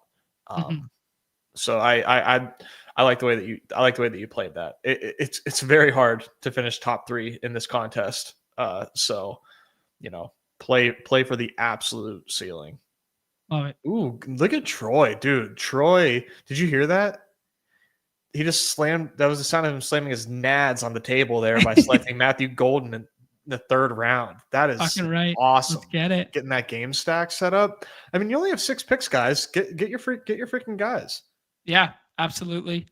Yeah, some nice starts out here. Yeah, here Chad just saying unmatched experience, getting exponentially better. Love that. Bold move. Let's see if it pays off with the double tight end strategy there from Coach Nez. Yeah, get your guys season. Troy is attesting to it in the chat. I love that Jumfrey says pre-filling Tyreek here for John on my easy sheet. And yep, there we go. Colin's in here as well and saying nobody likes St. Brown. Yeah, I said earlier in the week that I was shocked by his ADP and like I really liked him. And then the projection models come out and they kind of double down on what the ADP is right now. Very interesting guy this week where we could just look back and be like, yeah, man, he was going at 110 in every single, like 110 through 202 in every single BBM. And for whatever reason, we just let him fall to pick 30 in every Dawg Bowl this week. It is a very interesting dynamic, man. It's really interesting the way people have been able to shift their brains from best ball to BRs. I'm not quite sure what to think about it because like I wasn't really super high on St. Brown in I'm sorry, in best balls, but yeah, I don't know, man. There's a lot of respect for the week 1 ambiguity by the field, and right. and I think that's sharp. I think that's sharp.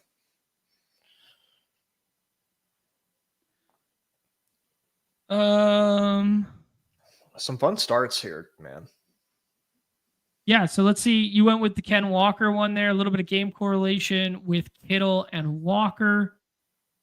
We got the double tight end start and then Bo Nix. Imagine maybe a Sutton click is coming. The Sutton click does come.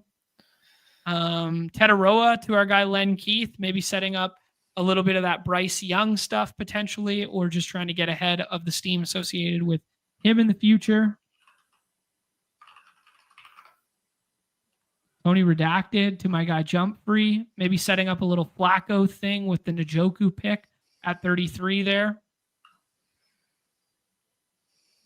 Interesting that even though our guy PNBC bled the room of tight ends, it really hasn't changed the drafting dynamic at all. Nobody really forced tight ends. Njoku and Laporta still go in kind of like the same area that they normally go. Kittle still went in the same area he normally goes. This is really hard for me not to take Terry. Yeah, just stack it up here. Yeah, it feels really hard. Like that just feels like a bad pass in the 4th round. Seems good. Jordan needs 5 more for another Dawg Bowl. If you guys want to be multi-tabling it up, I'm not going to multi-table it up on stream, but we'll hop in another one right after this. Yeah, Packers have no corners. That is for certain. I mean, they still have Jair, right? Or no, he's gone. No, that's right. Yeah. That's right. Where is he again? I don't know right now. I don't remember. Is he a Raven? I want to say Ravens. Yeah, I think he's a Raven. Guarantees he'll play versus the Bills in week 1. What he said.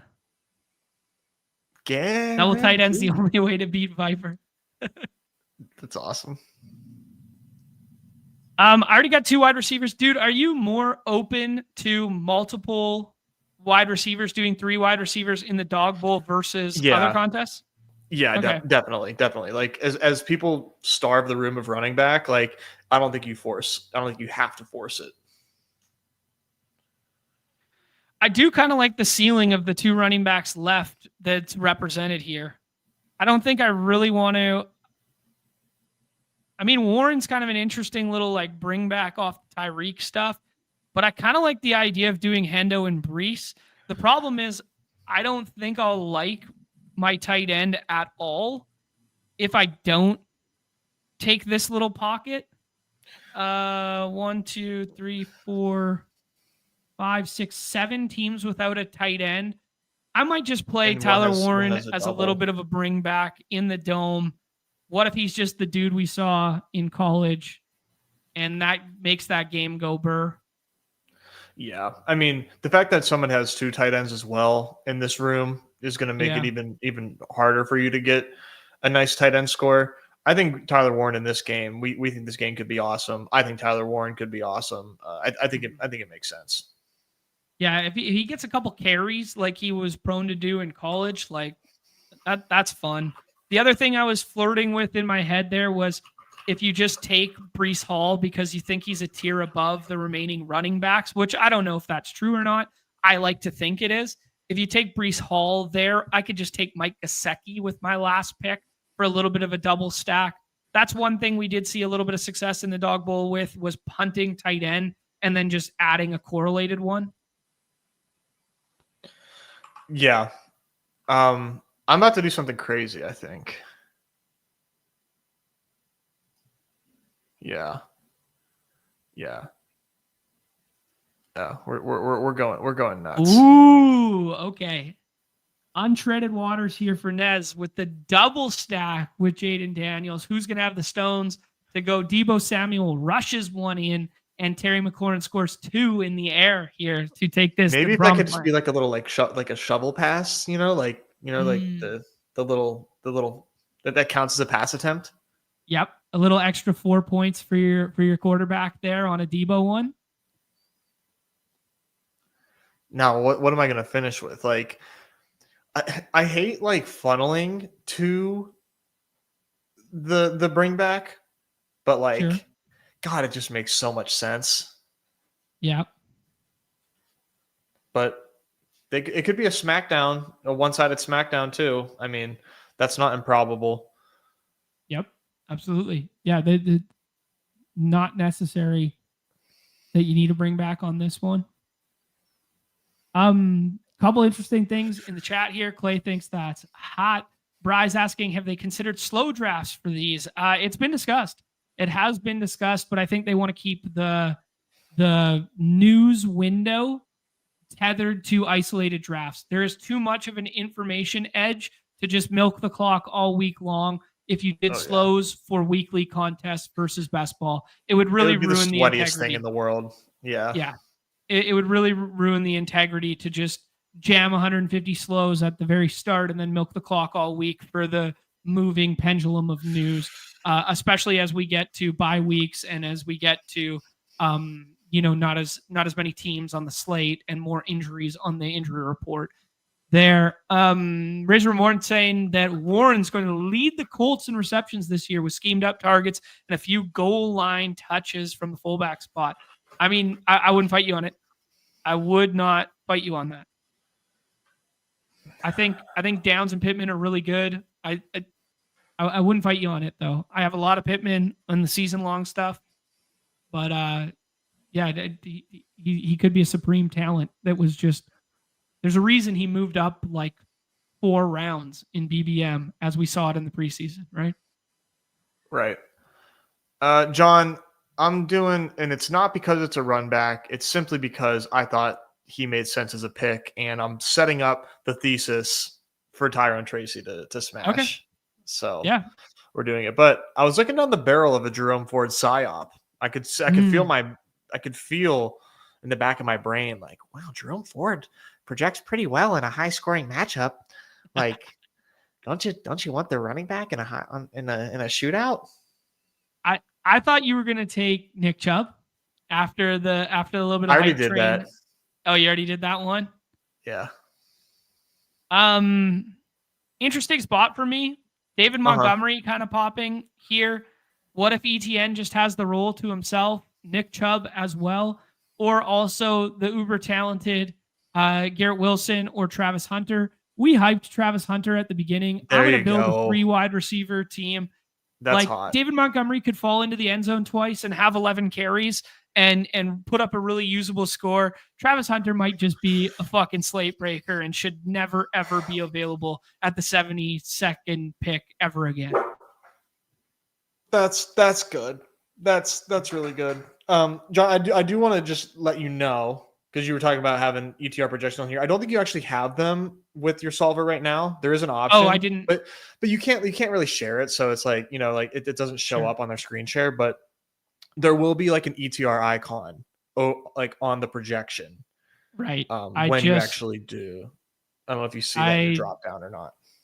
Just changed it there. I assumed I just had it clicked on from best ball season, but I did not. Okay. So yeah. Just want to point that out. Yeah, thank you. I now have it in there. So if I hit the refresh here, it should then display. Yeah, but you're not going to go back to the lobby. Good point. Good point. Absolutely nailed it. CMC is warming up for practice. Oh, baby. Oh, cool. Oh, well, it's We're so back. Nez, let's rip another Dawg Bowl here. You're going to do more of them on Saturday night for the people there, but let's rip one last Dawg Bowl here and then call it a show for today. Oh, I hope I can get you in there. Oh, no. Did I miss it? 5, 4, 3, 2, 1. Wow. Snap. Wow. Almost getting caught in the overflow on my own stream. I mean, that's embarrassing. So good. Jeb's really excited to watch this show on ESPN in 2028. God willing, baby. God willing, baby. I tell you what, man. Patch Bros with commercials. That would make the show better. More breaks. More breaks. Commercial break. I'm scrolling, and then they come back, and I'm still scrolling. Scroll. Very funny. Very funny. Ooh, Jacoby Myers revenge game. People forget. Incoming. Yeah. People forget. Former Patriot. Ooh. I'm loving it, dude. All these. Yeah. All these like practice reports and injury report push notifications, just like, God, so many good chemicals flowing in my brain reading these. Chan and Tyreek Hill off the injury report. Yep. Full go. I mean, if that doesn't make it move, I don't know what will. Oh, it definitely makes it move. Oh, man. This is fun from Pate. I want to see a Nez do a LeBron legacy segment. We have to save that for no. Football season is a good time for it. It can't be during NBA season. Anytime that there's no basketball on, that's when you talk about like LeBron versus like Aaron Judge's legacy. Like like something that's just like completely unrelated. We had a good one of those during the weather delay last night. I was hanging out with some buddies watching the game. Hadn't seen it in a little bit, and we just had a good impromptu guys talking bullshit and ball. MJ versus LeBron for a good 10-minute segment last night, just for no reason other than we were bored. Yeah, I love that for you guys. I would probably rather like peel my fingernails off than have that conversation. But exactly, I love that a bunch of dudes were able to like, what hasn't been talked about enough, like MJ versus LeBron. Great. Great, dude. Chan 103. Holy smokes. The new alpha, baby. CMC goes at 4. I was really hoping Sanjay Rich was not going to take him there. Yeah, dude, I think I like Jonathan Taylor more than I like Gibbs this week. I definitely see the ceiling of Gibbs. Solver really likes, getting ahead at the onesies and pushing up Brock Bowers here. I kind of like the idea of doing a little game environment thing from this Detroit Green Bay one, though. Nah, let's do Jonathan Taylor. I couldn't help myself. I think Jonathan Taylor's a great pick. Yeah.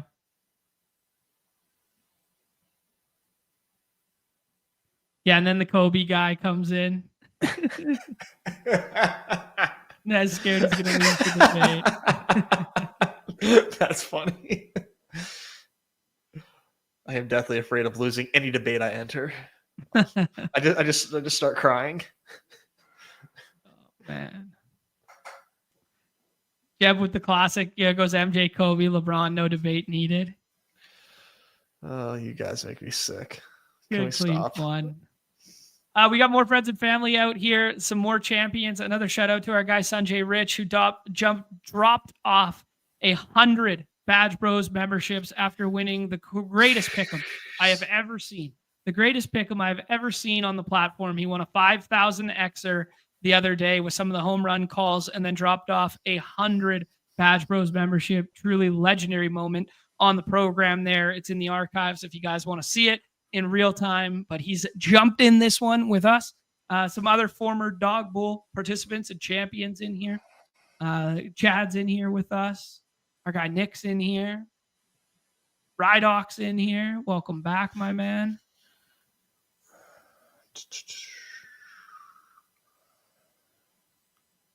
Is elite tight end a psyop, or is it just like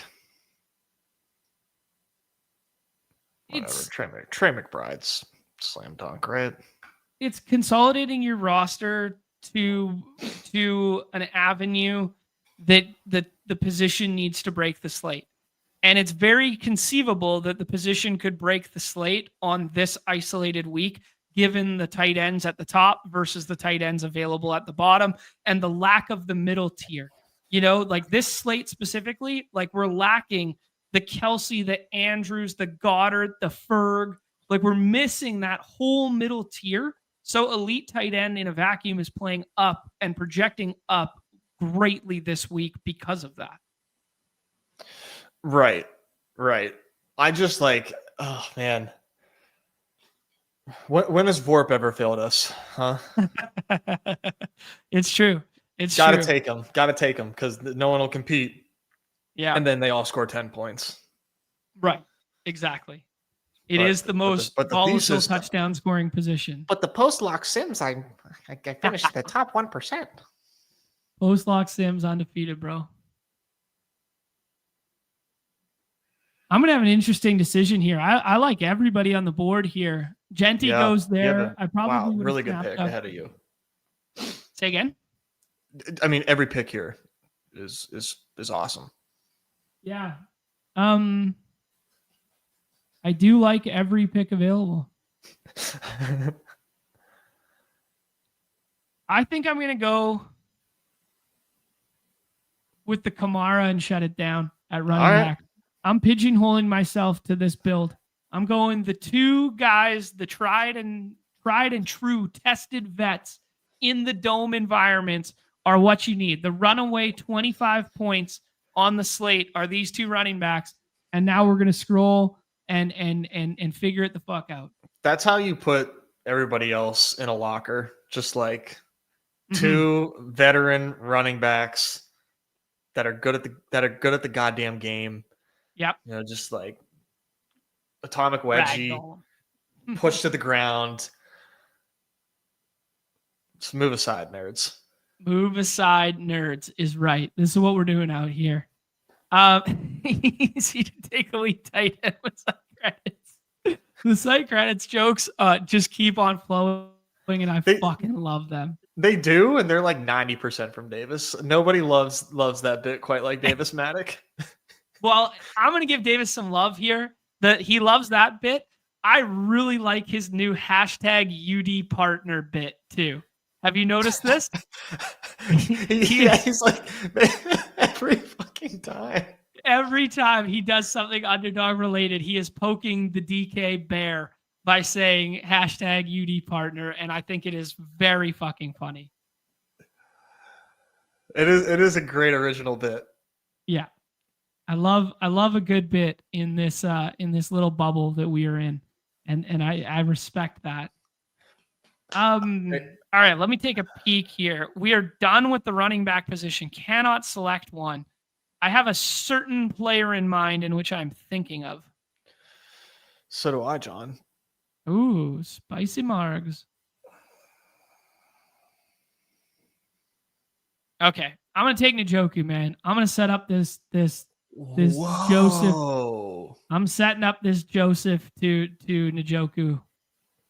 Whoa! All right. Oh, Blake, I was doing something.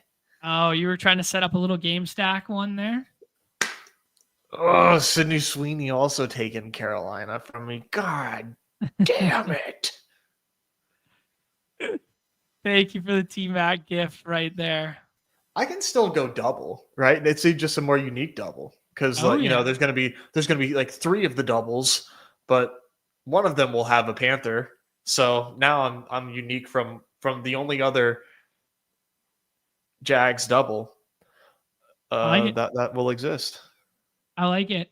Okay, let's do craziest double stack Dawg Bowl that could actually win this week. Like my mind went to Bryce, Leggett, and Sanders, like as like a crazy one. Mm-hmm. How about like Pittman, Warren, Danny Dimes, like something nasty like that? What do you think would? Sorry, you're on the clock. Yeah, I'm thinking here. Strange, Hunter, Lawrence. I'm doing something crazy. No one's ever seen this before. All right. Rydock says he's already won this category. I'm interested to hear what it is. Black Njoku Tillman. That's actually what I was just setting up. That's pretty funny. Danny Dimes plus Alec Pierce. That's a fun one. Russ plus Neighbors or Slayton or Theo. That's a fun one. Dobbs and Wicks. Oh man, that's spicy. Like a Gibbs or Montgomery team with like a Dobbins and Wicks. That's fucking cheeky. I think the cheekiness comes from like the second wide receiver, because I think like every quarterback is viable, but what do you do? What do you do with that second of the secondary stack? And wow, Dubs Wicks. Right. I mean, I would have thought Dubs and Golden was crazy. Dubs Wicks, that's nuts. That slaps, dude. Legalize it, saying Penix, London, and Pitts. And good news for you, sir. If you just come to the great Pacific Northwest, just slightly north of that border, it is, in fact, legalized. Dispensaries on every corner downtown. Help yourself, my friend. No, thanks.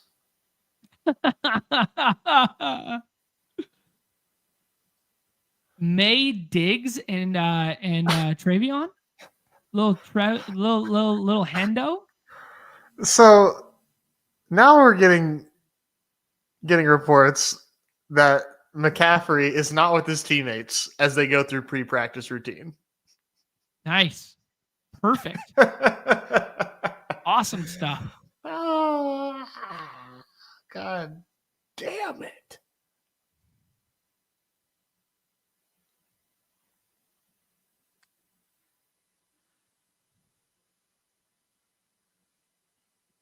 Oh, man.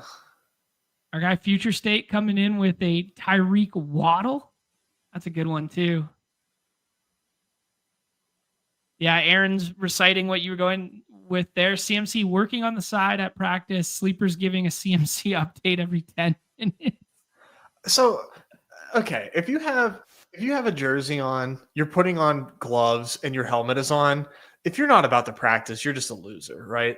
Like... Why would you go through all that if you're not about to play football? Act as if, bro. Act as if you're gaming up. Act as if you're ready. Act as if you're ready to touch that rock, bro. Jon with the life coach mindset. That's great. Dude, I go to my nephew's hockey games and I go full suit up on the sidelines. I put on all my gear. No. Oh man. Actually, if anybody is in the Vancouver area, this weekend is a very special weekend around here. We got my guy Ray Swada, who passed away a couple years ago. Now we got a tournament in his honor. Actually flew home from the Vegas stuff with the ship chasing meetup last year to make sure I was there for that game and stuff. So we got a charity tournament of all the fire departments around here because he was a firefighter and an ex-NHLer. And we're playing in a tournament there, and we're the only non-firefighter team in it is his old beer league team. So after he was retired, so we're gonna be playing in that this weekend. Really cool stuff. That's sweet, man. Yeah, I remember you telling me about that. That's a sad story, but he was that's cool that you guys, that the beer league team gets to play with those guys. Oh yeah, it's fun, dude. Oh, we're gonna win too. We lost in the finals last year, but we're gonna win this year. I actually got a crazy day. Dude, I'm gonna take Waymo here and just like shoot the moon on him and then just open myself up for 3 stacked quarterbacks at the end here. I like that. Opening yourself up for 3 different guys. Yes. Yes. Me too, my friend. Oh, goodness gracious. We just got canceled. Our ESPN, just a good clean fun. Our ESPN contract just got canceled.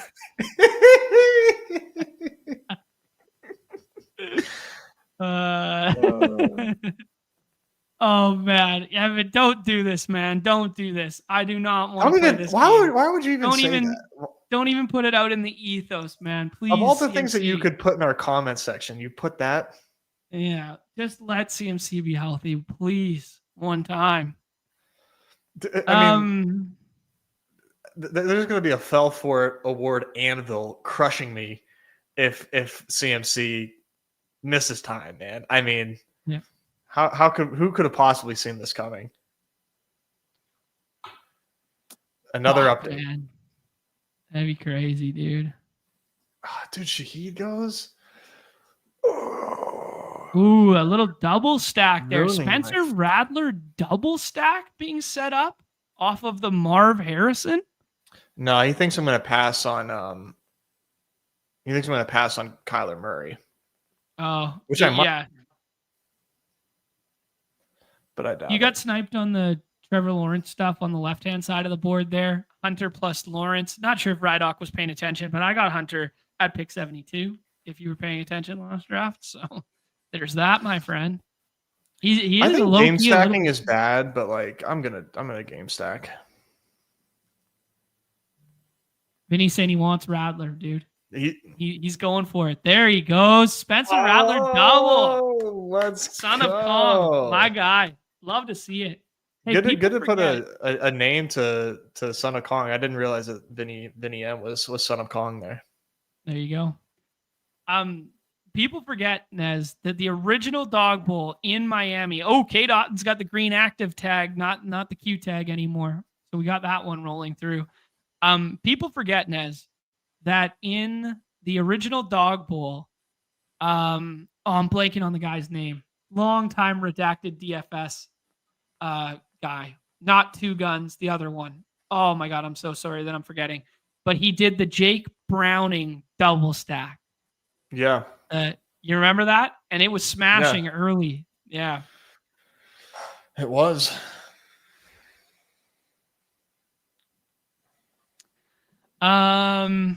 Okay. So I got the Goff one if I want it.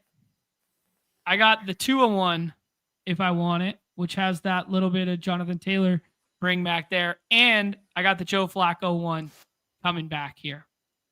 Solver ranks it Goff, Tua, then Joe Flacco. Goff's definitely going to be the most drafted of the bunch.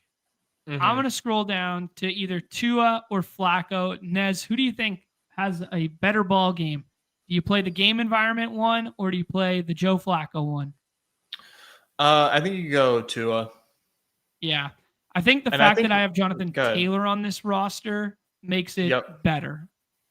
It does, and I really like the idea of a Tua Waddle skinny stack because I think like Tua is almost like I don't know how often Tua is going to be taken with Waddle without another teammate or just with Waddle period and not Tyreek. So it's like what if the touchdowns funnel to Waddle? Right.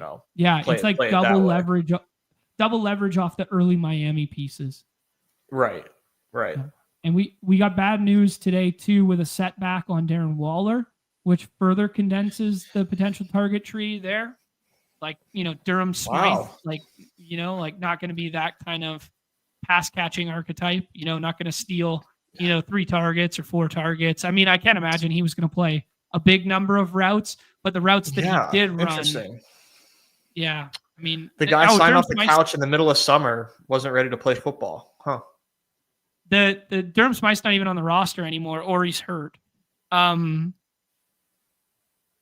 do you know who the backup? This is gonna be a deep dive. Primetime Palooza 2 years ago. I hyped this guy up, and he ended up scoring like 4 fantasy points. You remember his name? It's something Hill, right? Yep, you nailed it.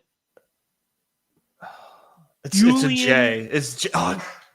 Oh, I would have got it. I'm so sorry. I'm so sorry. I knew it was a J.U. Hill. Fuck. Yeah, Julian Hill, a Primetime Palooza legend, almost to the level of AJ Barner, who shipped the slate last year in the Primetime Palooza. People forget. Fun stuff there, Nez. Let's read out our teams for the people here. You go first. All right. A little bit of a wacky, goofy team here, but we've got Drake May, Trevion Henderson, Brian Thomas, Jacoby Myers, Stephon Diggs, and Trey McBride on this one. So huge bet on the Patriots Vegas game, which I do not think is going to have a ton of game stacking done in the Dawg Bowl, which is why I kind of feel more comfortable going heavy game stack on this one. Brian Thomas and what we think is a good matchup, and Trey McBride earning the nickname of Trey McGronk. Love it. Love it. Finds the end zone twice and one of not the fumble recovery variety this season. Let's hope so. Nice team there, dude. Aping into that game environment. Kind of ties a nice bow on the show there with one of the slop it up games that you were hyping up early there, where like just, Drake May and that skinny stack might all just be underpriced right now just because we haven't seen it. And Hendo being like the archetype of a player that you don't mind stacking with your quarterback because we think he's going to have a receiving workload right out the jump here. I pounded the green button early there and went Jonathan Taylor and Alvin Kamara there. And then I went Njoku to give myself what I thought was going to be a Flacco stack out. And then I kind of pivoted because I got Jalen Waddle to come back to me with the Jonathan Taylor one. And then I got JMO to fall again to me with just, ceiling Waymo JMO potential there. People forget 4 times over 20 half PPR points last year in his limited sample. And a guy like Chris Olave has never, ever, ever done it on the platform before. And then Tua Tagovailoa, just to prove that I can say it correctly alongside that one. Yeah, some good teams out here, man. Yeah, no, everybody in here is so sharp. It just makes it that much fun. That much more fun to go against everybody who's so good at this stuff. Yeah, such a good, fun environment. Nez is going to rip more of these on Saturday night if you guys are members within the community. And a lot of you guys are because of the good man to my left, Son J. Rich there, who said his team was fucked if I took Jared Goff. And now I'm looking at it. Yes, he did have a Sam Laporta and he did have Amon-Ra St. Brown there. So I probably would have taken Goff instead of Chubb and then seen what running back came back to you. But he tested couldn't trust it with me in the room. He's like, I got to take Chubb.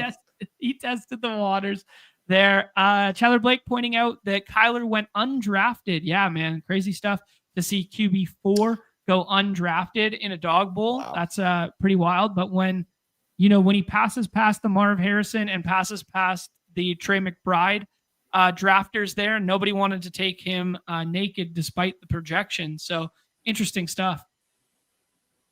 Yeah, I was thinking about it and then committed to the Patriots thing. All All right. There you go. Here we go. Put some respect out there for my guy Rad Thad. That was the OG name there that I was searching for. Rad Thad and Crutches were Jake Browning teams in the original Dawg Bowl. Thank you for that, Chad. And yes, Two Guns. Yes, he qualified the first year of the Dawg Bowl in Miami there. Let's tie a bow on it there, Nez. Some fun stuff. If you guys are members of the UnderdogMasterclass.com, I dropped a video on swaps this morning here, just kind of outlining. It's just quick, 20 minutes outlining the web-based process. I'm going to drop the mobile one as soon as we are done here for that one. And that's all for me until Monday there. Reminder, Winner's Circle Monday. If you want to come on the program, you just got to tag us in a screenshot. You got to hit us up in the Discord, on the X machine, anything like that. And there's an automatic invite. If you qualify for the Dawg Bowl or if you win over $10,000 on the weekend in one isolated contest on the platform, you get to come into the coveted Winner's Circle on the program on Monday at 2 p.m. Eastern, talk a little ball, draft a team, and hype it up there. Anything else you want to say, my friend Nez? No, I mean, I know everybody's going to be watching, but I mean, shout out Pete tonight on YouTube. Going to be super stoked, super excited to watch that. And then, you mentioned everything else in terms of being a member and Dawg Bowl stream tomorrow night. Man, it's just an exciting weekend, exciting night. It's gonna be a lot of fun, man. This feels great. This feels great. I'm just like, I'm ecstatic.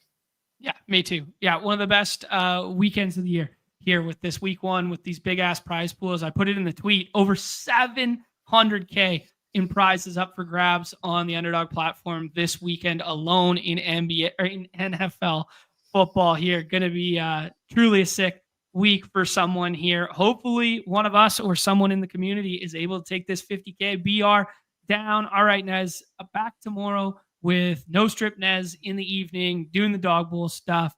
Guys, keep your ear to the street and Nez's Twitter feed to know the time of that one. But everybody's favorite time of the show, the end. Peace. UnderdogMasterclass.com.